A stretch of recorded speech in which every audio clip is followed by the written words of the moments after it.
Hello बच्चों। तो कैसे हैं आप लोग। आज बच्चों जो हमारा टॉपिक है वो है एक्सक्रीटरी सिस्टम। तो आज हम पढ़ेंगे excretory system in humans. Okay, तो चलो स्टार्ट करते हैं। तो बच्चों सबसे पहले एक्सक्रीशन क्या होता है। एक्सक्रीशन को हिंदी में बोलते हैं उत्सर्जन। क्या बोलते हैं? उत्सर्जन। ठीक है। तो एक्सक्रीशन में क्या करेंगे बच्चों, जो भी हमारे बॉडी में वेस्ट मटेरियल होते, ठीक है, आफ्टर अ मेटाबॉलिक रिएक्शन। अब हमें पता है कि हमारी बॉडी में बहुत सारी मेटाबॉलिक रिएक्शन होती है, तो उसमें हमारा कुछ जो है हमारे हार्मफुल प्रोडक्ट भी बन जाते हैं, ठीक है, मतलब कि टॉक्सिक सब्सटेंसेस भी बन जाते हैं। तो ये जो टॉक्सिक सब्सटेंसेस हैं या टॉक्सिक वेस्टेज है जो हमारी बॉडी के लिए हानिकारक होते हैं, तो उन्हें क्या करना रहता है बच्चों, हमें रिमूव आउट करना रहता है। तो जो भी हमारे टॉक्सिक वेस्टेज हैं उन्हें हमारी बॉडी से बाहर निकालने की जो प्रोसेस होती है उसे हम क्या बोलते हैं? एक्सक्रीशन बोलते हैं। तो क्या होता है बच्चों एक्सक्रीशन? मैं यहाँ पे लिखती हूँ, नोट डाउन करती हूँ। The process of removal of toxic substance या toxic waste from the body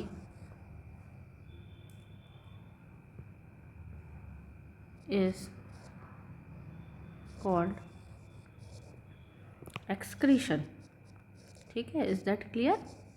जो भी हमारी बॉडी में टॉक्सिक सब्सटेंसेस रहेगा, वेस्टेज प्रोडक्ट रहेगा, उसे हमें क्या करना है, अपने शरीर से बाहर निकालना है, तो उसे हम बोलेंगे एक्सक्रीशन।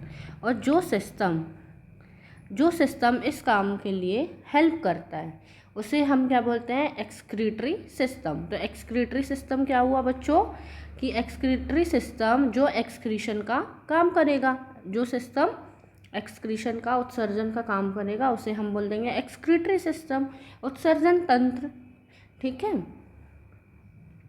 तो एक्सक्रीटरी सिस्टम के लिए हम क्या लिखेंगे बच्चों कि एक्सक्रीटरी सिस्टम की हम ऐसी छोटी सी डेफिनेशन देख लेते हैं। तो excretory system works to expel waste from the body. ठीक है। अब हमने बोला कि एक्सक्रीटरी सिस्टम क्या करता है, वेस्ट को हमारी बॉडी से बाहर कर देता है। तो एक्सक्रीटरी सिस्टम तो और वो क्या फंक्शन करेगा, तो अभी हम एक्सक्रीटरी सिस्टम के फंक्शंस को देखते हैं। तो सबसे पहले वो क्या करेगा बच्चों, रिमूव करेगा वेस्ट प्रोडक्ट को। सबसे पहले तो क्या करेगा, remove waste product. Okay. Secondary क्या करेगा,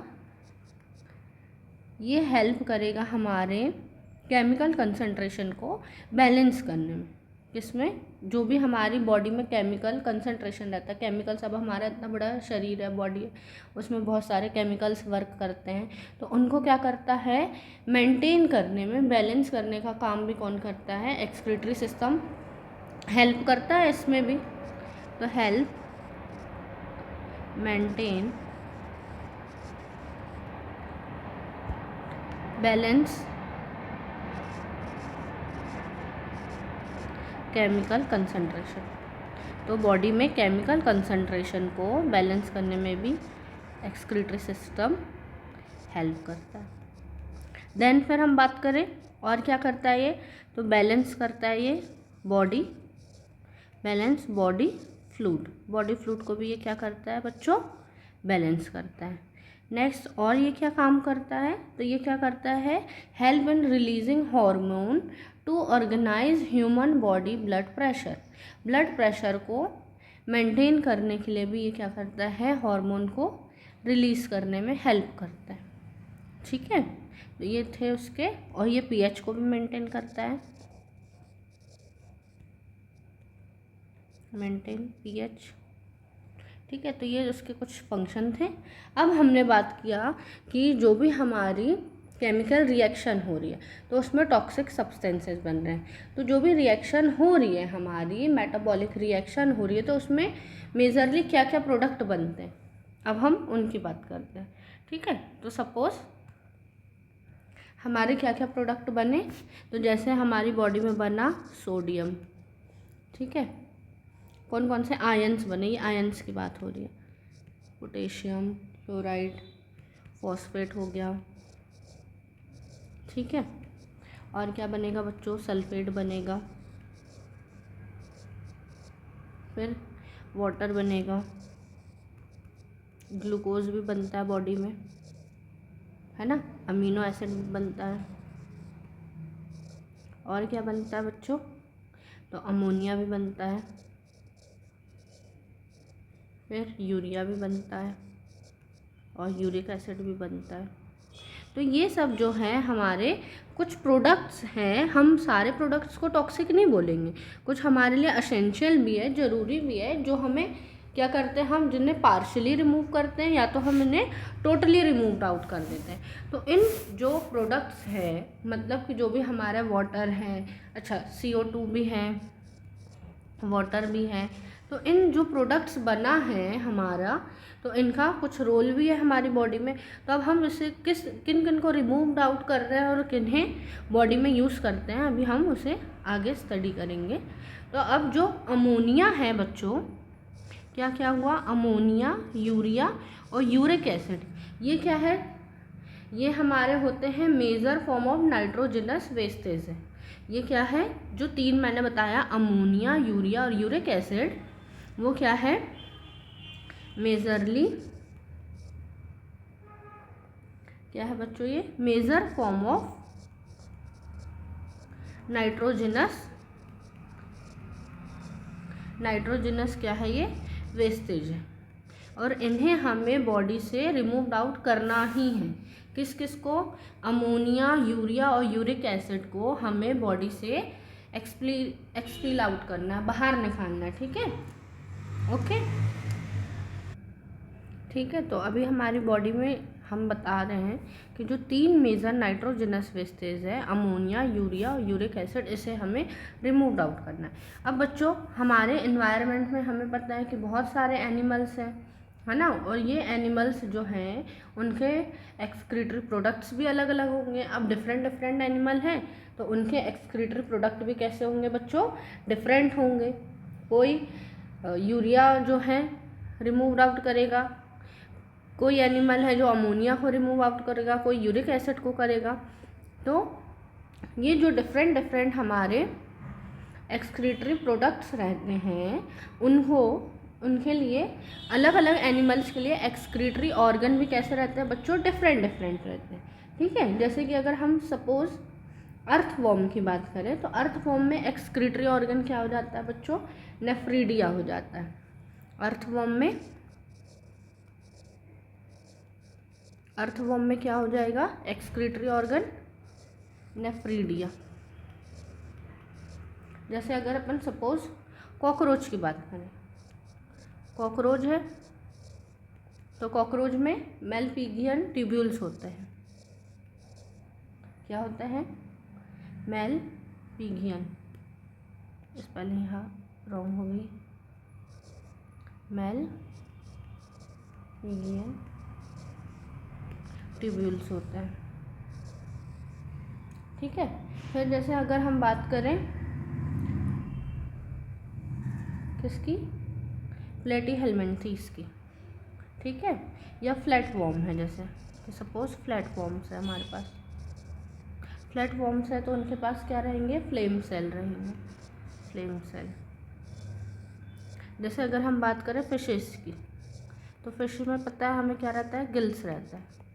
और अगर हम जब बात करते हैं ह्यूमंस की, तो ह्यूमंस के पास क्या रहती है बच्चों, किडनी रहती है। ह्यूमंस के पास क्या रहती है, किडनी रहती है। ये क्या है, एक्सक्रीटरी सिस्टम्स, ये एनिमल हो गए। मैंने कुछ कुछ एनिमल्स का एग्जांपल लिया है, ठीक है। अब हम बात कर रहे थे बच्चों नाइट्रोजनस वेस्टेज की, ये तो मैंने एक्सक्रीटरी ऑर्गन बताया है, सॉरी यहाँ पे मैंने ये वर्ड रॉन्ग लिख दिया है, ये एक्सक्रीटरी सिस्टम नहीं, यहाँ पे ऑर्गन आएगा कि कौन सा ऑर्गन एक्सक्रीशन में हेल्प करता है। तो ये एक्सक्रीटरी ऑर्गन था कि अर्थवॉर्म के लिए नेफ्रीडिया है, कॉकरोच के लिए बच्चा मेलफिगियन ट्यूब्यूल्स है, प्लेटफॉर्म्स के लिए फ्लेम सेल्स होती है, फिश के लिए गिल्स होते हैं और ह्यूमन के लिए किडनी होती है। अब हम बात कर रहे थे नाइट्रोजनस वेस्टेज की कि हमारी बॉडी में बहुत सारे वेस्टेजेस बनते हैं, उसमें से जो नाइट्रोजनस वेस्टेज हैं उनको हमें बॉडी से बाहर निकालना है। ठीक है बच्चों, तो अब हम बात करते हैं, यहाँ पे मैंने एक टेबल बनाया है, ये टेबल है, तो इस टेबल में हमें क्या है, अलग अलग प्रोडक्ट और कैटेगरी में हमें नाइट्रोजनस वेस्ट दिखते हैं। सबसे पहले हम बात करते हैं अमोनोटैलिक। अमोनोटैलिक मीन्स जो अमोनिया का सिक्रीट आउट करते हैं, मतलब कि जो वेस्ट प्रोडक्ट के रूप में किसे बाहर निकालते हैं, अमोनिया को। ठीक है, तो अमोनिया जो होती है बच्चों वो हाईली टॉक्सिक रहती है। कैसी रहती है ये? हाईली टॉक्सिक रहती है, बहुत ज़्यादा जहरीली रहती है ये, तो इसे हमें बॉडी से बाहर जल्द से जल्द निकालना रहता है। ठीक है, उसके बाद अगर हम बात करें इसकी सॉल्युबिलिटी इन वाटर, तो ये हाईली सॉल्युबल होता है और इसीलिए उसे क्या चाहिए रहता है, plenty of water for its excretion, क्योंकि वो हाईली सॉल्युबल रहेगा, पानी में जल्दी से घुल जाता है इजीली, इसलिए हमें थोड़ा सा पानी चाहिए रहेगा इसे रिमूव आउट करने के लिए।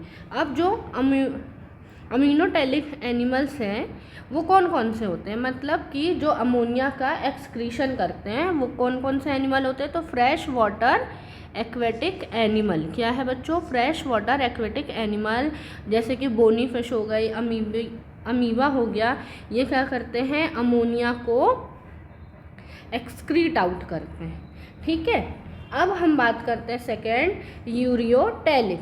यूरियोटैलिक मीन्स जो क्या करते हैं, यूरिया का एक्सक्रीट आउट करते हैं, मीन्स कि जो यूरिया को बाहर निकालते हैं अपने शरीर से। तो यूरिया जो होती है वाटर में वो लेस सॉल्युबल होती है, वाटर में घुलती नहीं है, तो इसलिए हमें क्या चाहिए रहता है, लेस वाटर चाहिए रहता है एक्सक्रीशन के लिए। ठीक है, अब ये किस में पाया जाएगा, यूरिया को एक्सक्रीट आउट कौन करता है, तो mammals like human, dog etcetera, फिर मरीन फिशेस हो गई जो मरीन्स में मिलती है ना, बड़ी बड़ी सी फिश, फिर एम्फीबियन हो गया जैसे फ्रॉग हो गया, टोड हो गया, तो ये क्या करते हैं, यूरिया को एक्सक्रीट आउट करते हैं। जो हम हैं, ह्यूमंस बीइंग भी है, क्या करते हैं, वो यूरिया को एक्सक्रीट आउट करते हैं, मतलब एक्सक्रीशन से हम यूरिया को अपने बॉडी से बाहर निकालते हैं। उसके बाद थर्ड आता है यूरिकोटैलिक। यूरिकोटैलिक मीन्स बच्चों ऐसे एनिमल जो यूरिक एसिड को अपनी बॉडी से बाहर निकालते हैं। किससे निकालते हैं, यूरिक एसिड को। और यूरिक एसिड कैसे होता है, लीस्ट टॉक्सिक होता है। अब ये क्या होते हैं, इनसॉल्युबल सॉलिड्स होते हैं या फिर सेमी सॉलिड रहते हैं। इनको needs very little water just to flush out the uric acid. इन्हें बिल्कुल थोड़ा सा पानी चाहिए है कि बस यूरिक एसिड जरा से पानी में बाहर निकल जाए। ठीक है, तो इसके एग्जाम्पल क्या है, बर्ड्स है, रेप्टाइल्स है, इंसेक्ट है, ये क्या करते हैं, यूरिक एसिड को एक्सक्रीट आउट करते हैं। आपने देखा होगा जो बर्ड्स है या इंसेक्ट है तो वो पैलेट के फॉर्म में या पेस्ट के फॉर्म में क्या करते हैं, ये एक्सक्रीट आउट कर देते हैं जो भी यूरिक एसिड रहता है। अगर टॉक्सिसिटी की बात करें तो सबसे ज़्यादा टॉक्सिक क्या होता है बच्चों, सबसे ज़्यादा टॉक्सिक होता है अमोनिया। अमोनिया सबसे ज़्यादा टॉक्सिक होता है, फिर यूरिया होता है और सबसे लेस टॉक्सिक जो है यूरिक एसिड होता है। ठीक है, टॉक्सिसिटी की बात कर रहे हैं हम। तो सबसे ज़्यादा टॉक्सिक क्या है, अमोनिया है, तो उसे हम जल्दी से हमें बाहर निकालना है बॉडी से। उसके बाद यूरिया रहता है और फिर यूरिक एसिड रहता है। इसको ट्रिक भी है इसको थोड़ा सा लर्न करने की कि जो अमोनिया है, अमोनिया का एक्सक्रीशन कौन करेगा, जो पानी के पास रहेंगे। जो जितना ज़्यादा पानी के पास रहेंगे वो अमोनिया का एक्सक्रीशन करेंगे, और जो हवा में रहते हैं वो यूरिक एसिड का एक्सक्रीशन करते हैं। ठीक है, अब हमें ये तो क्लियर हो गया कि नाइट्रोजनस वेस्टेज जो है वो कौन कौन रिमूव कर रहा है, मीन्स कि कौन कौन से एनिमल्स हैं जो कौन से पदार्थों को या फिर हम बोले सब्सटेंसेस को अपनी बॉडी से बाहर निकालते हैं। अब आ जाते हैं हम किस में बच्चों, ह्यूमंस पे। तो यहाँ पे पिक्चर में आप देख पा रहे हैं कि ये क्या है, ह्यूमन एक्सक्रीटरी सिस्टम है। ठीक है, क्या है बच्चों, ये ह्यूमन एक्सक्रीटरी सिस्टम है। अब बच्चों हम ह्यूमन एक्सक्रीटरी सिस्टम की बात करें तो ह्यूमन एक्सक्रीटरी सिस्टम में मेजरली 4 पार्ट रहते हैं। जो ह्यूमन एक्सक्रीटरी सिस्टम है वो मेजरली 4 पार्ट से मिलकर बना रहता है। सबसे पहले हम बात करते हैं किडनी की। तो आप यहाँ देख पा रहे हैं, यहाँ पे 2 किडनी पेयर्स में मिलती है। तो किडनी क्या है, 2 किडनी है। ठीक है, उसके बाद हम बात करें तो जो यूरेटर है, यूरेटर भी पेयर में है। एक यहाँ से पेयर आ रहा है और एक यहाँ है। ठीक है, तो यूरेटर भी क्या है, पेयर में मिलता है। तो यूरेटर की भी 2 हो गए। उसके बाद है ब्लैडर। ये क्या है बच्चों, यूरिनरी ब्लैडर है। ये है हमारा यूरिनरी ब्लैडर। और सबसे लास्ट में जो है हमारा वो क्या है, यूरेटर है। तो अब हम जब ह्यूमन एक्सक्रीटरी सिस्टम की बात करते हैं तो क्या होता है, जो भी हमारा ब्लड रहता है, हमें पता है कि ब्लड क्या करता है, नाइट्रोजनस वेस्टेज को, जो भी हमारे बॉडी में टॉक्सिक सब्सटेंस है उसे लेके कौन आएगा, लेके तो ब्लड ही आएगा। ब्लड हमारी पूरी बॉडी में फ्लो होता रहता है। तो ब्लड ने क्या किया, बॉडी में टॉक्सिक सब्सटेंसेस के साथ ब्लड एंटर हुआ हमारे किस में, एक्सक्रीटरी सिस्टम में। और हमें पता है कि जो भी ब्लड लेके कौन सी आर्टरीज आती है, तो ये एओर्टा है जो क्या कर रही है, ब्लड को लेके आ रही है। ब्लड टेक इन, ब्लड को क्या कर रही है, अंदर की तरफ लेके आ रही है। देखो एरो में दिख रहा है ये कि ब्लड हमारा क्या हो रहा है, एंटर कर रहा है। अब हमारा ब्लड जो है वो एंटर करता है और एंटर करने के बाद कहाँ जाता है बच्चों, सबसे पहले किडनी में जाता है। ठीक है, ब्लड कहाँ एंटर हुआ हमारा, किडनी में हुआ। किडनी में हमारा ब्लड पूरा फिल्टर आउट होता है। देन हमारा ब्लड कहाँ जाता है, देन हमारा ब्लड जाता है यूरेटर में। कहाँ जाता है बच्चों, देन हमारा ब्लड जाता है यूरेटर में। यूरेटर के बाद हमारा ब्लड जाता है यूरिनरी ब्लैडर में। यूरिनरी ब्लैडर में थोड़े टाइम तक हमारी यूरिन जो है वो यहाँ पे थोड़े टाइम के लिए रहती है। उसके बाद जब उसे सिग्नल मिलता है तो वो क्या होती है, जो भी हमारी यूरिन रहती है वो यूरेथ्रा से पास आउट हो जाती है। ओके, तो ये जो सिंपल पाथ है, अगर हम बिल्कुल बेसिक सिंपल पाथ की बात करें तो सबसे पहले क्या हुआ, अच्छा जो भी हमारी आर्टरी है जो ब्लड को लेके आएगी बच्चों, उस आर्टरी को बोलते हैं रीनल आर्टरी। ठीक है, आर्टरीज का भी अलग अलग सिस्टम में नाम हमें डिफरेंट आर्टरीज देखने के लिए मिलेगी। तो एक्सक्रीटरी सिस्टम में ऐसी आर्टरी जो ब्लड को लेकर आ रही है, ब्लड को एंटर करा रही है बॉडी में, उसे हम बोलते हैं रीनल आर्टरी। और जो ब्लड को लेके जाएगी वापस, उसे हम क्या बोलेंगे बच्चों, रीनल वेन। ओके, तो जो एओर्टा है वो लेके आएगी ब्लड को, और जो वेना कावा है वो क्या करती है, ब्लड को बाहर लेके जाती है। अगर अब हम ह्यूमन एक्सक्रीटरी सिस्टम में मेजरली पार्ट की बात करें बच्चों, तो मेजरली कौन कौन से पार्ट होते हैं, सबसे पहले होता है किडनी। हमारा जो भी ब्लड है वो किडनी में आता है।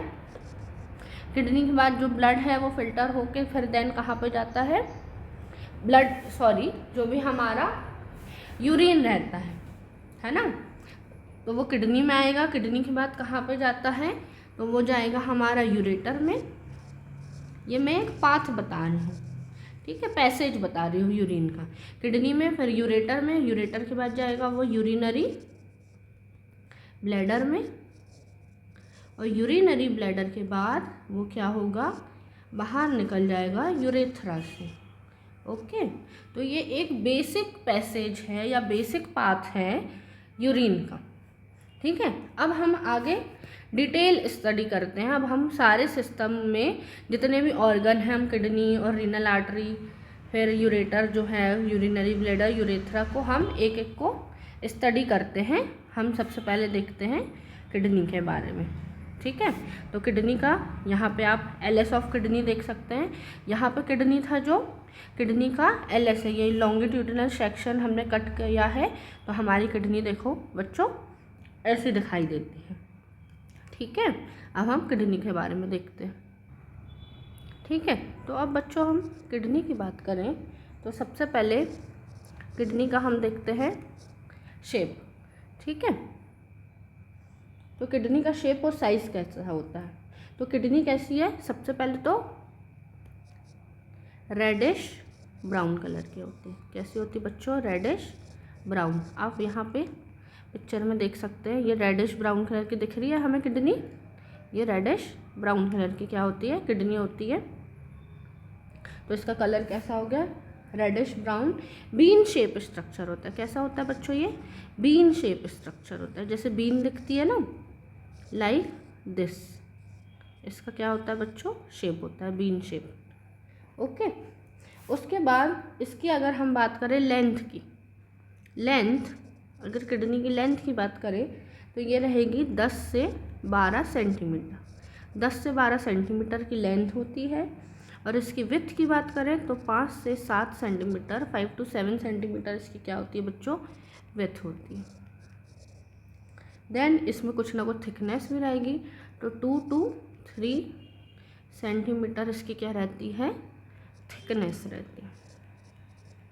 ओके, देन हम बात करते हैं इसका वेट। तो किडनी का वेट कितना होता है बच्चों, तो एवरेज इसका एक वेट होता है 120 से 170 ग्राम।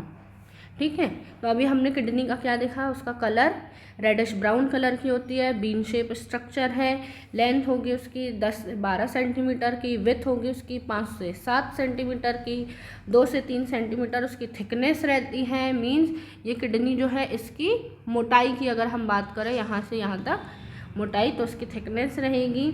फिर इसका अगर हम वेट की बात करें तो 120 से बच्चों 170 ग्राम तक इसका क्या होता है, वेट होता है।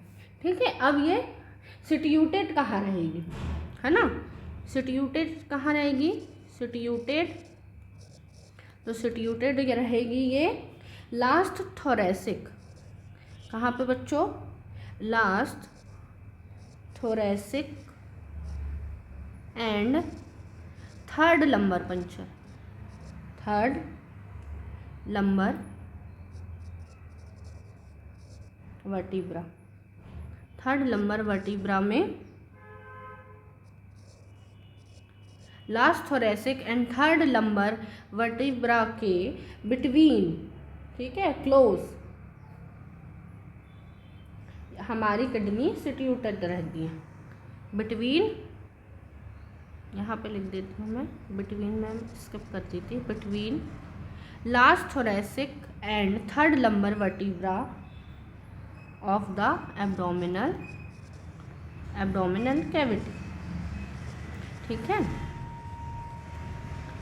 तो अभी हमने किडनी के बारे में क्या क्या स्टडी किया बच्चों, हम थोड़ा जल्दी से क्विक रिवीजन करते हैं कि किडनी सबसे पहले हमने बोला रेडिश ब्राउन कलर की रहेगी, बीन शेप्ड रहेगी, उसकी लेंथ 10 से 12 सेंटीमीटर है, 5 से 7 उसकी विड्थ है, 2 से 3 सेंटीमीटर इसकी थिकनेस है, और वेट है इसका 120 से 170 ग्राम का।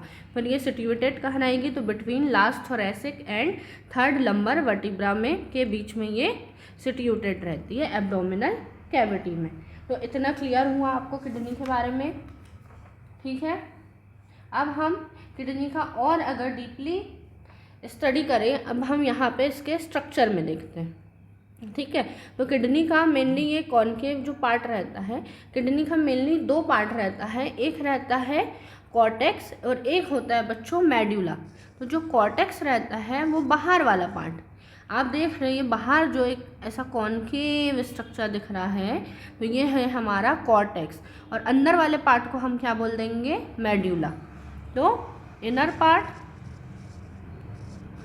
पार्ट क्या हुआ हमारा, कॉर्टेक्स।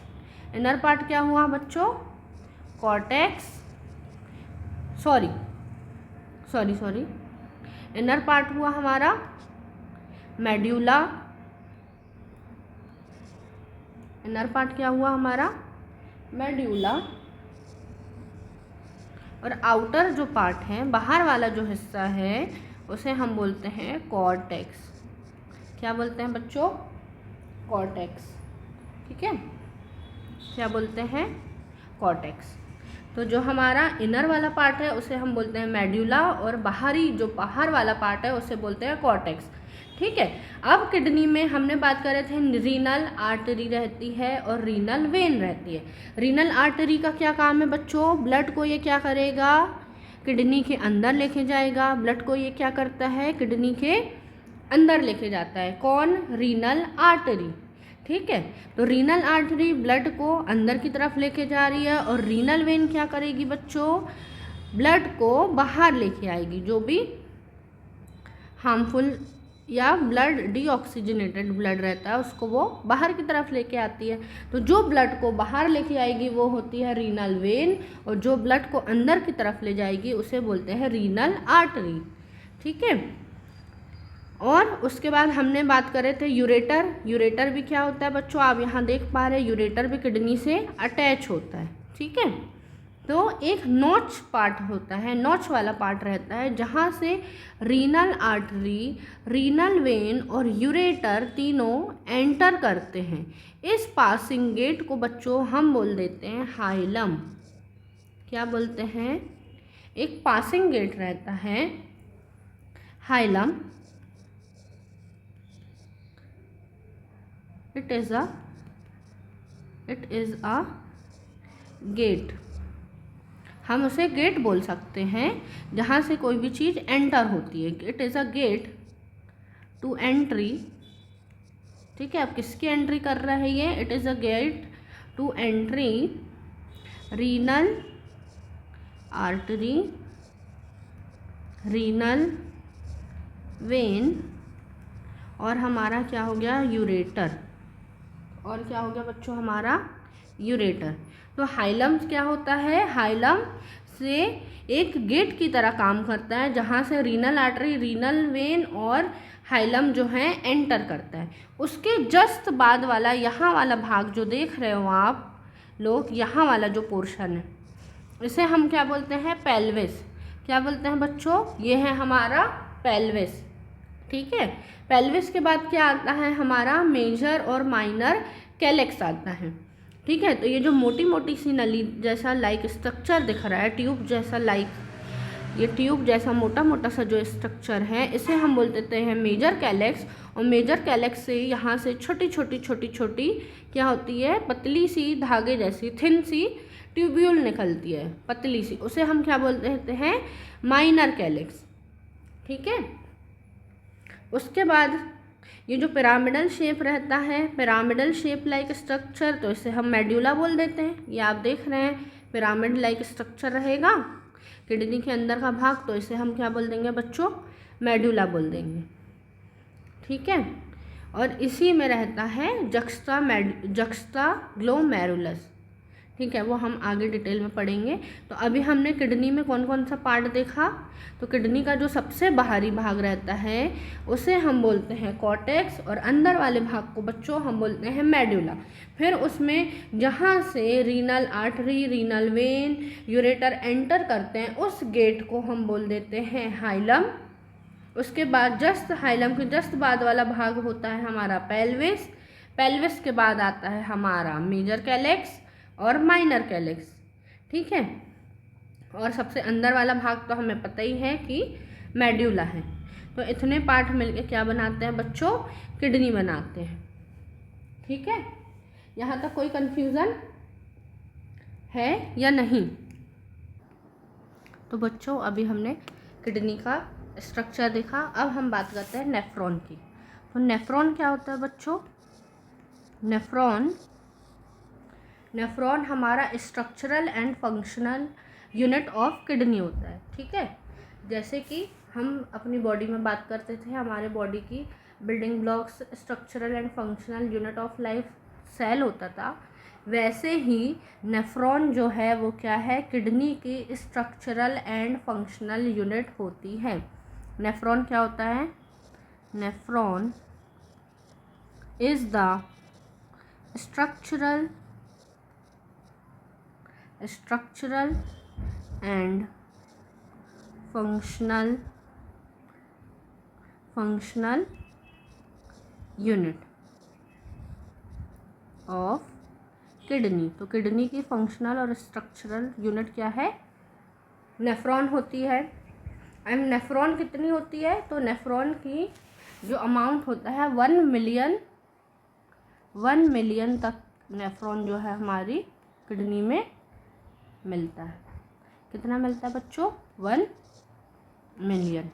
ठीक है, 1 मिलियन तक जो हमारा नेफ्रॉन है वो किडनी में हमें मिलता है अप्रॉक्स। अब हम देखेंगे स्ट्रक्चर ऑफ नेफ्रॉन। अच्छा, नेफ्रॉन का ये जो स्ट्रक्चर है, जैसे ये हमारी किडनी है और किडनी के अंदर क्या है? बहुत सारे लाखों क्या है? 1 मिलियन हमारे पास क्या है? नेफ्रॉन है। एक किडनी में 1 मिलियन नेफ्रॉन है। अब ये किडनी में आप पिक्चर में देख पा रहे हैं कि ये क्या है? हमारा नेफ्रॉन। ये नेफ्रॉन का स्ट्रक्चर है। अब नेफ्रॉन का यहाँ पे हम डिटेल स्ट्रक्चर देखते हैं। तो हमारा नेफ्रॉन कैसा दिखता है बच्चों? ऐसा दिखता है। ठीक है, ये क्या है? नेफ्रॉन का स्ट्रक्चर। ठीक है, अब हम नेफ्रॉन के स्ट्रक्चर की बात करते हैं। अब उसे हम थोड़ा डिटेल में देखते हैं। क्या? Structure of nephron. ठीक है, क्या देख रहे हैं बच्चों हम? Structure of nephron. तो जो नेफ्रॉन है, नेफ्रॉन के मेजरली 2 पार्ट्स रहते हैं। ठीक है, क्या रहते हैं बच्चों? नेफ्रॉन के मेजरली 2 पार्ट रहते हैं। एक पार्ट रहता है हमारा ग्लोमेरुलस। क्या रहता है? एक पार्ट रहता है हमारा ग्लोमेरुलस और एक पार्ट हमारा रहता है रीनल ट्यूब्यूल। क्या रहता है बच्चों? Renal tubule. तो अभी हमने क्या देखा कि जो नेफ्रॉन है हमारे स्ट्रक्चरल और फंक्शनल यूनिट है किडनी की, और जो हमारा नेफ्रॉन है, अगर नेफ्रॉन की अब हम स्ट्रक्चर की बात करें कि नेफ्रॉन किससे मिलके बना होता है, तो सबसे मेजरली हम 2 ही पार्ट देखते हैं। एक ग्लोमेरुलस रहता है और एक होता है रीनल ट्यूब्यूल। अब हम बात करते हैं ग्लोमेरुलस और रीनल ट्यूब्यूल की। तो आप फिगर में देखेंगे यहाँ पे ये जो रेड सा पार्ट दिख रहा है, ठीक है, ये क्या है? ग्लोमेरुलस होता है। ठीक है, यहाँ पे ये जो पार्ट दिख रहा है आपको सर्कल सा, ये हमारा ग्लोमेरुलस, और बाकी रिमेनिंग जो पोर्शन रहता है वो हमारा क्या होता है? Renal tubule. अभी हम इसका डिटेल में देखते हैं। तो हम बात करते हैं सबसे पहले स्ट्रक्चर में। अगर हम देखें, ठीक है, तो अब हम स्ट्रक्चर में देखते हैं। तो सबसे पहले क्या होता है बच्चों कि हमारी जो ऑक्सीजनेटेड जो ब्लड है किडनी में कौन लेके आता है? हमने बात कर रहे थे रीनल आर्टरी। रीनल आर्टरी क्या की? रीनल आर्टरी ने यहाँ से ब्लड को अंदर लेके आया। ठीक है, ब्लड हमारा एंटर हुआ। इसका मैं थोड़ा सा कलर चेंज कर देती हूँ, ये ब्लू एक जैसा दिख रहा है। ठीक है, तो क्या हुआ कि यहाँ से हमारा ब्लड क्या हुआ? ये एंटर करा। किसके थ्रू एंटर किया बच्चों? रीनल आर्टरी के थ्रू ब्लड हमारा जो है नेफ्रॉन में या किडनी में हमारा एंटर करा।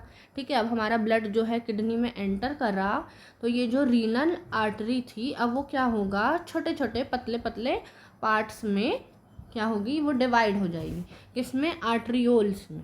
छोटी छोटी वो क्या करेंगी? ऐसी पतली पतली सी क्या बना लेंगी? आर्टरीज जो हैं आर्टरियोल बना लेंगी। ठीक है, तो अब जो आर्टरियोल्स बन गई हैं, तो जो ब्लड को लेके आ रही है उसे बोलेंगे बच्चों एफरेंट आर्टरियोल।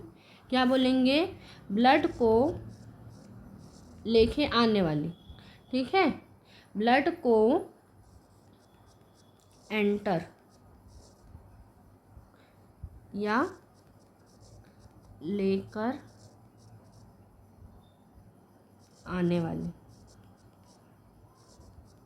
ठीक है, तो जो ब्लड को लेके आती है उसे क्या बोलते हैं हम? Efferent arteriole. क्या बोलते हैं बच्चों? जो ब्लड को किडनी के अंदर लेके आती है उस आर्टरी को हम बोलते हैं एफरेंट आर्टियोल। ठीक है, और जो ब्लड को एग्जिट करती है, एग्जिट ऑफ ब्लड, जो ब्लड को बाहर लेके जाती है उसे हम बोलते हैं इफरेंट आर्टरियोल। ठीक है, तो ब्लड को जो अंदर लेके आ रही है उसे एफरेंट बोलते हैं, और जो बाहर लेके जा रही है, एग्जिट से याद रखना, इफरेंट जो बाहर लेके जा रही है उसे हम क्या बोलते हैं, इफरेंट आर्टियोल। ठीक है, अब क्या हुआ, ब्लड हमारा किडनी में एंटर किया, तो ब्लड हमारा सबसे पहले जाता है कहाँ पे, बोमन्स कैप्सूल में। यहाँ पे आप देखेंगे, यहाँ पे एक कप लाइक स्ट्रक्चर है जिसे हम क्या बोलते हैं, ये कप लाइक स्ट्रक्चर है जिसे हम बोलते हैं बोमन्स कैप्सूल। लाइक दिस ऐसा स्ट्रक्चर रहता है, और यहाँ पे क्या होती है, बहुत सारी ऐसे आर्ट्रियोल्स का गुच्छा होता है। ठीक है, यहाँ से कैपिलरीज आ रही है और यहाँ से फिर वो बाहर जा रही है। ठीक है, एक हम रफ डायग्राम ड्रॉ कर लेते हैं नेफ्रॉन का।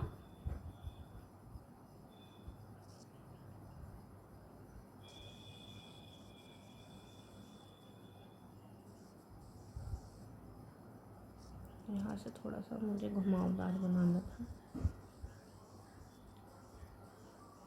तो ये हम एक रफली डायग्राम देखते हैं।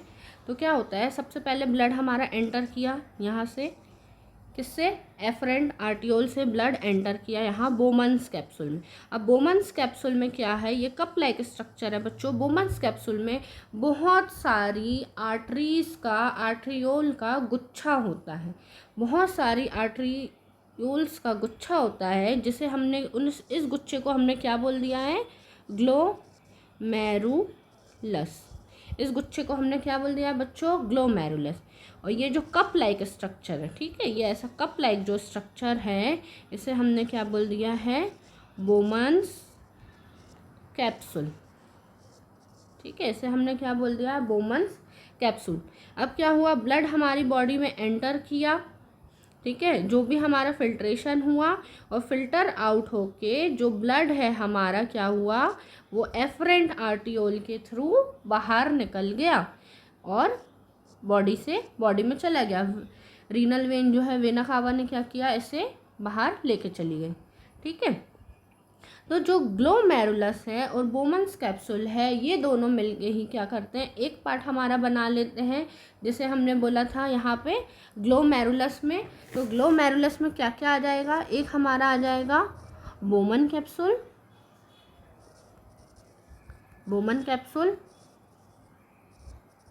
और एक आ जाएगा हमारा ग्लोमेरुलस। ठीक है, तो बोमन और कैप्सूल और ग्लोमेरुलस ने मिलके क्या बना लिया, एक पार्ट बना लिया नेफ्रॉन का। अब जो बचा हुआ रिमेनिंग पार्ट है, अब यहाँ से लेकर, मैं इसका थोड़ा कलर चेंज करती हूँ ताकि हमें थोड़ा सा ये अलग हाईलाइटेड देखें। यहाँ से लेकर बच्चों अब जो रिमेनिंग पोर्शन है, ठीक है, इस रिमेनिंग पोर्शन को हम क्या बोल देते हैं, रीनल ट्यूब्यूल।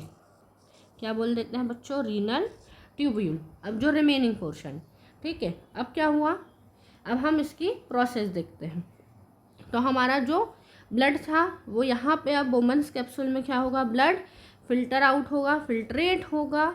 ठीक है, उसके बाद जो हमारा फिल्ट्रेट रहता है, अब वो यहाँ से निकल के, अब वो यहाँ पे एक जिगजैग जैसी आपको दिख रही है, घुमावदार सी एक ट्यूब्यूल्स है, नली है। इस घुमावदार नली को हम बोल देते हैं बच्चों प्रॉक्सिमल कॉन्वुलेटेड ट्यूब्यूल, या फिर इसे हम शॉर्ट में बोलते हैं पीसीटी। ठीक है, पीसीटी या प्रॉक्सिमल कॉन्वुलेटेड ट्यूब्यूल्स। तो यहाँ पे क्या होता है, जो हमारी ट्यूब्यूल्स है यहाँ पे थोड़ा सा घुमावदार रहती है। अब हमारा ब्लड यहाँ पे फिल्ट्रेट हमारा यहाँ पे आता है, देन यहाँ से वो कहाँ पे जाता है, एक हेयर पिन लाइक स्ट्रक्चर रहता है जिसे हम बोलते हैं लूप ऑफ हेनले। क्या बोलते हैं, यहाँ से ये हमने बोल दिया यहाँ पे हमारा पीसीटी है, देन ये हमारा फिल्ट्रेट आया यहाँ पे हेयर पिन लाइक स्ट्रक्चर, इसे हमने क्या बोल दिया बच्चों, लूप ऑफ हेनले। क्या बोला इसे हमने, लूप ऑफ हेनले। अब लूप ऑफ हेनले में दो पार्ट रहते हैं, एक होता है असेंडिंग और एक होता है डिसेंडिंग। अभी यहाँ से आप देख रहे हैं, यहाँ से फिल्ट्रेट आया, तो फिल्ट्रेट यहाँ कैसा हो रहा है, नीचे की तरफ जा रहा है, डाउन हो रहा है, तो इसे क्या बोल देंगे हम, डिसेंडिंग। क्या बोल देंगे बच्चों हम इसे, डिसेंडिंग लूप ऑफ हेनले। और यहाँ से ब्लड क्या हो रहा है, फिर से ऊपर की तरफ जाने लगेगा, तो इसे हम क्या बोल देंगे, इस पार्ट को बोल देंगे असेंडिंग। ठीक है। तो ascending descending loop of Henley clear हुआ। जब हमारा फिल्ट्रेट नीचे की तरफ जाता है डाउनवर्ड में तो उसे हम बोलते हैं डिसेंडिंग लूप ऑफ हेनले, और जब हमारा ब्लड ऊपर की तरफ फिल्ट्रेट ऊपर की तरफ मूव करता है उसे बोलते हैं असेंडिंग लूप ऑफ हेनले। उसके बाद देन यहाँ पे फिर से एक, यहाँ पे पिक्चर में देखोगे आप, फिर से एक क्या होता है, ट्यूबुलर स्ट्रक्चर रहता है, घुमावदार स्ट्रक्चर फिर से आ जाता है। यहाँ पे एक घुमावदार स्ट्रक्चर फिर से आ जाता है जिसे हम बोल देते हैं DCT। क्या बोलते हैं बच्चों, इसे हम बोल देते हैं DCT, डिस्टल कॉन्वोल्यूटेड ट्यूब्यूल। अब ये क्या हो रहा है, यहाँ से क्या होता है, फिल्ट्रेट दूर जा रहा रहता है, इसीलिए हम इसे बोल देते हैं डिस्टल। डिस्टल से दूर याद रखना, डिस्टल कॉन्वोल्यूटेड ट्यूब्यूल। और यहाँ पे होता है हमारा कलेक्टिंग डक्ट, CD बोलते हैं। यहाँ पे क्या है, ये आप फिगर में यहाँ पे देख रहे हैं, ये है हमारा कलेक्टिंग डक्ट। और कलेक्टिंग डक्ट से यहाँ पे आपको थोड़े थोड़े से ब्रांचेस जैसे स्ट्रक्चर दिख रहे हैं।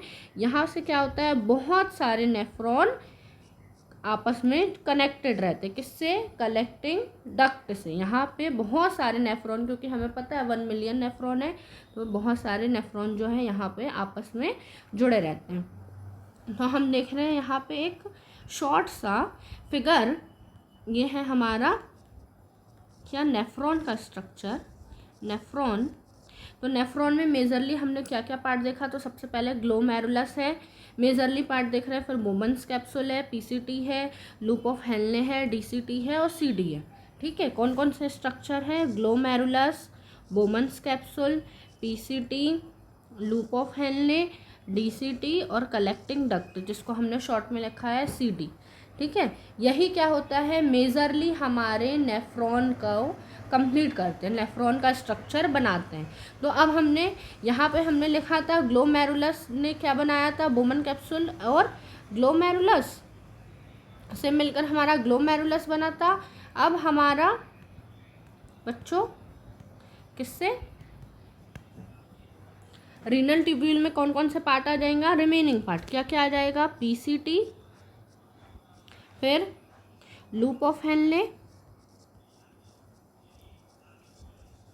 PCT, loop of Henley, DCT और CD मतलब कलेक्टिंग डक्ट। ये क्या करेंगे बच्चों, आपस में मिलके रीनल ट्यूब्यूल बना लेंगे। ठीक है, इतनी बात क्लियर हुई। ये है हमारा नेफ्रॉन का स्ट्रक्चर। अब हम बात करते हैं, अब हम थोड़ा सा इसे यूरिन का, जो यूरिन बन रहा है उसे हम क्या कर रहे हैं, थोड़ा सा एक स्टोरी के फॉर्म में देखते हैं। ठीक है, तो सबसे पहले क्या हुआ, अब हम थोड़ा सा क्विक रिवीजन करते हैं कि अभी तक हमने क्या क्या पढ़ा था थोड़ा सा। तो हमने बात करते हैं सबसे पहले कि जो एओर्टा थी वो क्या कर रही थी, ब्लड लेके आ रही थी। तो ब्लड जो लेके आ रही थी उसे हम बोल रहे थे रीनल आर्टरी बच्चों, और ब्लड को जो बाहर लेके जा रही थी उसे हम रीनल वेन बोल रहे थे। अब हम जहाँ से ब्लड वेसल, यूरेटर, किडनी में एंटर हो रहे थे उस पार्ट को हम क्या बोल रहे थे बच्चों, हाइलम बोल रहे थे। हाइलम क्या कर रहा था, हमारा गेट की तरह वर्क कर रहा था। हाइलम के जस्ट बाद का पार्ट जो था हमारा वो क्या था, पेल्विस था। ठीक है, पेल्विस कैसा था, एक फनल लाइक स्ट्रक्चर था। उसमें जो मोटी ट्यूब्यूल्स थी, यहाँ पे फिगर में देखेंगे, जो मोटी मोटी ट्यूब्यूल्स थी बच्चों उसे हम बोल रहे थे मेजर कैलेक्स, और जो छोटी छोटी ट्यूब्यूल्स थी उसे हम बोल रहे थे माइनर कैलेक्स। उसके बाद क्या आ जा रहा था, हमारा मेडुलरी पिरामिड था, जो पिरामिड लाइक, ये पिरामिड लाइक स्ट्रक्चर थे, तो इसे हम क्या बोल रहे थे, मेडुलरी पिरामिड। ठीक है, अब जो किडनी का बाहर वाला भाग था उसे हम बोल रहे थे कॉर्टेक्स, और अंदर वाले भाग को हम बोल रहे थे मेडुला। ठीक है, अब जो कॉर्टेक्स होता है बच्चों, कॉर्टेक्स क्या होता है, मेडुलरी पिरामिड के जो बीच बीच में अगर कॉर्टेक्स, ये कॉर्टेक्स जो है अगर मेडुलरी पिरामिड के बीच बीच में पाया जाता है तो उसे हम क्या बोल देते हैं बच्चों, ट्यूबुलर, वो स्ट्रक्चर बना लेता। तो उस ट्यूबुलर स्ट्रक्चर को हम क्या बोल देते हैं, रीनल कॉलम या कॉलम ऑफ बर्टनी भी बोलते हैं। ठीक है, अगर अब हम नेफ्रॉन की बात करें तो नेफ्रॉन ज़्यादातर हमने बात करें, यहाँ पे अगर देखोगे आप तो नेफ्रॉन कहाँ रहेगा, यहाँ पे नेफ्रॉन का अगर फिगर देखोगे तो नेफ्रॉन ज़्यादातर क्या है, यहाँ पे अगर आप डीपली देखोगे तो नेफ्रॉन का ज़्यादातर भाग जो है कॉर्टेक्स में ही रहता है। नेफ्रॉन का मेजरली पार्ट जो है कॉर्टेक्स में रहता है, बहुत ही कम पार्ट जो रहता है वो क्या रहता है, हमारे मेडुला में आता है। ठीक है, तो नेफ्रॉन का जो मेजरली पार्ट रहता है वो कॉर्टेक्स रीजन में ही रहता है, और थोड़ा बहुत पार्ट जैसे लूप ऑफ हेनले की बात करें या कलेक्टिंग डक्ट जो है वो हमारा किस में आ जाएगा, मेडुला में आ जाता है। फिर जो नेफ्रॉन से यूरिन बनता है वो क्या होता है, बाहर निकलने का अगर पाथ देखें हम तो वो मेडुलरी पिरामिड से, फिर माइनर कैलेक्स, फिर मेजर कैलेक्स, फिर पेल्विस, फिर हाइलम, फिर यूरेटर और यूरिनरी ब्लैडर, फिर यूरेथ्रा से वो बाहर निकल जाती हैं। ठीक है, अब हम अगर नेफ्रॉन की बात करें यहाँ नेफ्रॉन में, तो सबसे पहले ब्लड जो है एफरेंट आर्टरियोल से क्या होगा, एंटर करेगा किडनी में एंटर किया, फिर ये कहाँ पे जाएगा, बोमन्स कैप्सूल में जो ग्लोमेरुलस है वहाँ पे जाता है, वहाँ से फिल्ट्रेट होके जो मेजरली पार्ट रहते हैं ब्लड के, वो मेजर कंपोनेंट क्या होते हैं वो बाहर निकल जाते हैं। ठीक है, फिर फिल्ट्रेशन होता है, तो उससे जो फिल्ट्रेट रहता है वो नीचे की तरफ मूव करता है। सबसे पहले वो जाता है बच्चों कहाँ पे, पीसीटी में जाता है। पीसीटी के बाद वो जाता है हमारा लूप ऑफ हेनले में, लूप ऑफ हेनले के बाद वो जाता है डीसीटी में, डीसीटी के बाद वो कलेक्टिंग डक्ट से होता हुआ बाहर निकल जाता है।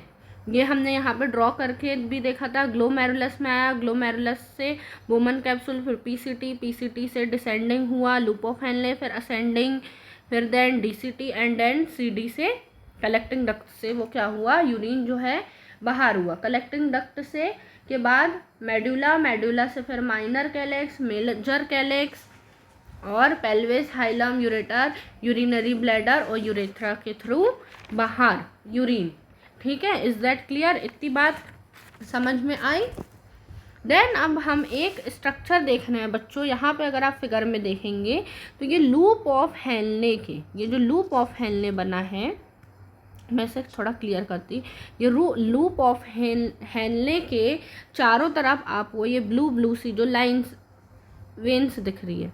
ठीक है, एक्चुअल में जो क्या होती है, इफरेंट आर्टरियोल्स जो रहती है जब वो पैरेलरली चलती है और लूप ऑफ हेनले के पैरेलर चलती है और इससे वो पूरा कवर अप कर देती है, तब उसे हम बोलते हैं वासा रेक्टा। ये फिगर में दिख रहा है कि वासा रेक्टा क्या होती है, ऐसी वेन्स जो लूप ऑफ हेनले के पैरेलर चलती है, तो उसे हम वासा रेक्टा बोलते हैं। ठीक है, अब हम बच्चों आगे देखते हैं यूरिन का फॉर्मेशन। यूरिन फॉर्मेशन कैसे होता है, अब वो देखते हैं यूरिन फॉर्मेशन। तो यूरिन का फॉर्मेशन मेजरली 3 स्टेप में होता है। सबसे पहले होता है अल्ट्रा फिल्ट्रेशन।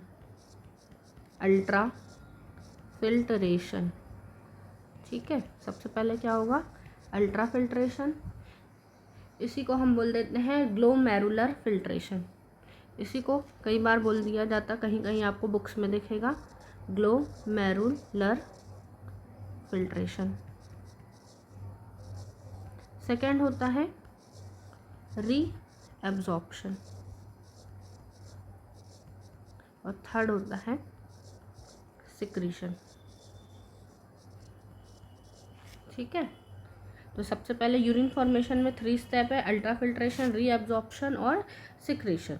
तो अब क्या हुआ कि ब्लड के जो मेन कंपोनेंट हैं वो क्या होते हैं, एफरेंट और इफरेंट आर्टरियोल से क्या होते हैं, मेजर कंपोनेंट है, तो वो तो इफरेंट से बाहर निकल गए।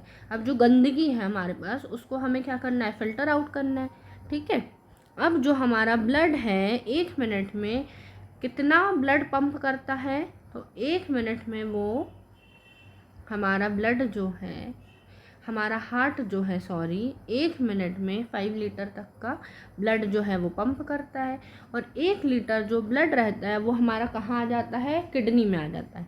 1 लीटर ब्लड कहाँ आता है, हमारा किडनी में आता है। मीन्स कि 1 लीटर मीन्स सपोज 1100 से 1200 जो है हमारा ml जो है ब्लड है, उसे हमें क्या करना है, इसे फिल्टर आउट करना है, फिल्टर आउट करना है। तो अब 1100 से 1200 ब्लड में भी क्या होगा, कुछ मेजर कंपोनेंट रहेंगे। ठीक है, जो हमारे पास जो तो फिल्ट्रेट नहीं होते, मतलब मेजर कंपोनेंट आरबीसी है या फिर वाटर है, और भी जो मेजर कंपोनेंट है कुछ कुछ चीज़ें जो है क्या होती है वो आगे चली जाती है। और जो फिल्ट्रेट रहता है, ठीक है, अब जो हमारा फिल्ट्रेट है वो क्या हुआ, बोमन कैप्सूल से क्या हुआ, फिल्ट्रेशन आ गया, फिल्ट्रेट हुआ। अब ये फिल्ट्रेट जो है आगे बढ़ा, हमने बात की थी ये कहाँ पे आया था, बोमन्स कैप्सूल से आगे बढ़ के ये आया था बच्चों हमारा पीसीटी में। ठीक है, तो पीसीटी में क्या होता है, पीसीटी है हमारा लूप ऑफ हेनले, डीसीटी, ये सब क्या करता है, हमारे रीएब्जॉर्प्शन का काम करते हैं। ठीक है, रीएब्जॉर्प्शन कहाँ कहाँ होता है, तो PCT, loop of Henley and DCT में क्या होता है, रीएब्जॉर्प्शन का काम होता है। और अल्ट्रा फिल्ट्रेशन कहाँ होता है बच्चों, ये होता है हमारे बोमन्स कैप्सूल में। यहाँ पे कुछ ट्यूब्स रहती हैं, ठीक है, फिल्ट्रेशन स्लिट्स रहती है, ट्यूब्स रहती है, स्लिट्स पोर्स रहते हैं जहाँ से क्या होता है, फिल्ट्रेशन होता है। फिर रीएब्जॉर्प्शन का काम कौन करता है, पीसीटी, लूप ऑफ हेनले और डीसीटी। ठीक है, तो ये क्या करते हैं, फिल्ट्रेट से हमारे जितने भी न्यूट्रिएंट रहते हैं उन्हें क्या कर लेते हैं, रीएब्जॉर्ब कर लेते हैं। सबसे ज़्यादा जो रीएब्जॉर्प्शन होता है वो मैक्सिमम रीएब्जॉर्प्शन, जो मैक्सिमम रीएब्जॉर्प्शन है वो कहाँ होता है बच्चों, पीसीटी में होता है। मतलब कि मोस्टली ज़्यादा से ज़्यादा 99% अगर अपन बात करें, रीएब्जॉर्प्शन जो है वो कहाँ पे हो जाता है हमारा, पीसीटी में 90% तक सपोज कंप्लीट हो जाता है। ठीक है, उसके बाद क्या होते हैं कि हमारे जो एक्टिव, जो हमारे प्रोडक्ट या सब्सटेंसेस बोल देते हैं, जैसे कि पोटेशियम है, अमीनो एसिड है, सोडियम है, ग्लूकोज है, इन सब की तो हमें ज़रूरत रहती है। तो इन सबको हम क्या कर लेते हैं बच्चों, एब्जॉर्ब कर लेते हैं। और हम बाहर किसे करते हैं, पैसिवली बाहर किसे कर देते हैं, जो भी नाइट्रोजनस वेस्ट है, फॉस्फोट है, कार्बोनेट, क्लोरीन, क्लोराइड को हम क्या करते हैं, बाहर कर देते हैं। ठीक है, तो हम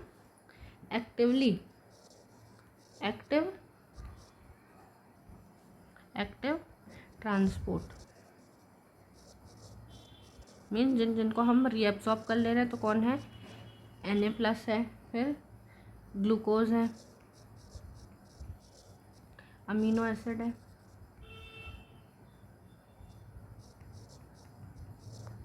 फिर पोटेशियम है, इन सबको हमने क्या किया, एब्जॉर्ब कर लिया। अब पैसिव ट्रांसपोर्ट हो जाएगा, जिनकी हमें ज़रूरत नहीं है हम उसको आगे भेज दे रहे हैं। ठीक है, आगे भेज दे रहे हैं मीन्स अब हम उसे कहाँ पे भेज दे रहे हैं, डीसीटी के थ्रू कलेक्टिंग डक्ट में भेज दे रहे हैं। तो पैसिव ट्रांसपोर्ट में क्या आ जाएंगे, हमारे नाइट्रोजनस वेस्ट आ जाएंगे जिनकी हमें ज़रूरत नहीं है।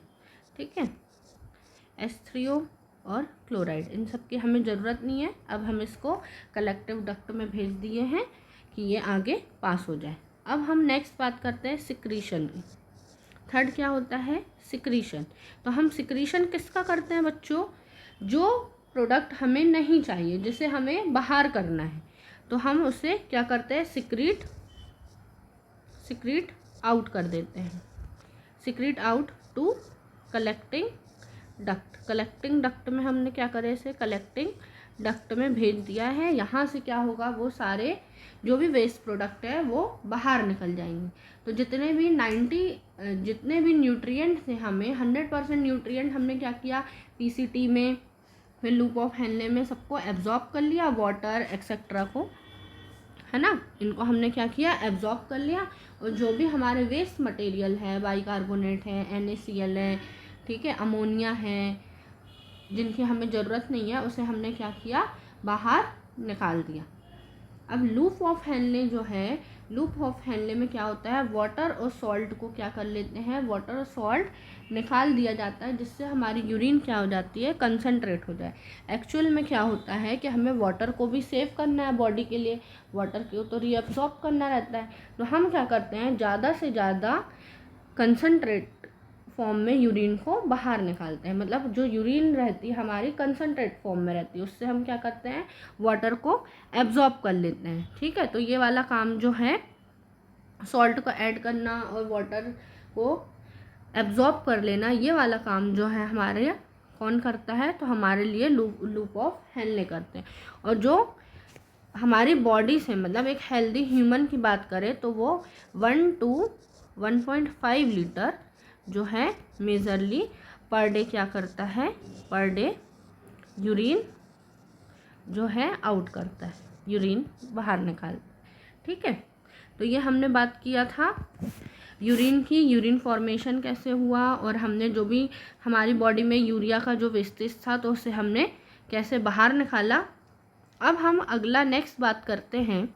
अब जैसे हमने बोला कि किडनी ने क्या किया था, यूरिया को बाहर निकाल दिया था, वैसे बच्चों बॉडी में और भी ऑर्गन रहते हैं, एक्सक्रीटरी ऑर्गन रहते हैं जो क्या करते हैं, जो हार्मफुल हमारे सब्सटेंसेस है उसे बाहर निकाल देते थे। और एक्सक्रीटरी ऑर्गन हमारी बॉडी में कौन कौन से हैं, जैसे कि हम बात करते हैं एक स्किन की, जैसे हमने बात कर लिया स्किन, तो स्किन क्या करते हैं बच्चों, आपको पता है हमारी बॉडी में पसीना आता है, ठीक है, तो उससे भी क्या होता है, स्वेट ग्लैंड जो है स्किन में क्या रहती है बच्चों, स्वेट ग्लैंड रहती है, स्किन में क्या रहती है, स्वेट ग्लैंड्स रहती है और सेबेशियस ग्लैंड भी रहती है। तो ये ग्लैंड्स क्या करती हैं, स्वेट ग्लैंड और सेबेशियस ग्लैंड, स्वेट ग्लैंड क्या करती है, स्वेट को बाहर निकालती है। इसमें क्या रहता है, sodium chloride, amino acid, water, glucose, इन सबको स्वेट के थ्रू बाहर निकाल देती है। जो हमारे लिए एक्स्ट्रा या फिर जो वेस्ट मटेरियल है वो सब सेबेशियस ग्लैंड जो है एक्सक्रीट करती है, किसे, एक्सेस जो भी फैट रहता है स्टेरॉल और वैक्स के फॉर्म में ये उसे शरीर से बाहर निकालती है। उसके बाद अगर हम बात करें लंग्स, तो लंग्स किसे रिमूव आउट करता है बच्चों, जो CO2 रहती है, CO2 को रिमूव आउट करता है। CO2 भी क्या है, एक्सक्रीटरी है, मतलब हमारी बॉडी के लिए ज़रूरी तो नहीं है, तो इसलिए वो उससे भी क्या करता है, बाहर निकाल देता है। उसके अलावा अगर हम बात करें, ठीक है, तो कुछ जैसे कि सलाइवरी ग्लैंड है, सलाइवरी ग्लैंड से भी क्या होता है, जो भी हैवी मेटल्स और लेड, मरकरी, इन सब का भी वो एक्सक्रीशन में पार्टिसिपेट करती है सलाइवरी ग्लैंड। और उसके बाद अगर हम बात करें गैस्ट्रो इंटेस्टाइनल ट्रैक्ट जो हैं वो भी क्या करते हैं, एलिमिनेट करने में, नाइट्रोजनस वेस्ट को एलिमिनेट करने में ये भी क्या करते हैं बच्चों, हेल्प करते हैं।